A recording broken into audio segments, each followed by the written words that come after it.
আজকের ভিডিওতে আমরা সম্রাট আকবর সম্পর্কে খুব সংক্ষিপ্ত আকারে জানব। সম্রাট জালালউদ্দিন মুহাম্মদ আকবর ছিলেন মুঘল সাম্রাজ্যের তৃতীয় সম্রাট। তিনি মুঘল বংশের শ্রেষ্ঠ সম্রাট হিসেবে সুপরিচিত।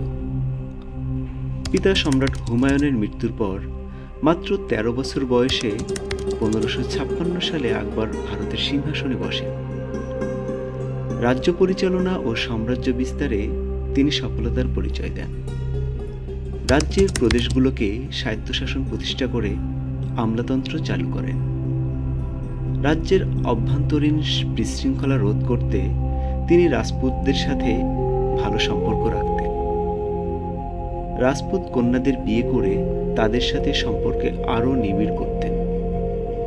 তার আলোচিত স্ত্রী যোধাবাই এক রাজপুতের কন্যা। হিন্দু মুসলিম নির্বিশেষে প্রজাপালনই ছিল তার নীতি। দ্বীন-ই ইলাহি নামে এক নতুন ধর্মমত তিনি প্রচার করেন। টোডরমল, বীরবল, তানসেনদের মতো বিখ্যাত ব্যক্তিদের নিয়ে ছিল আকবরের নবরত্ন সভা।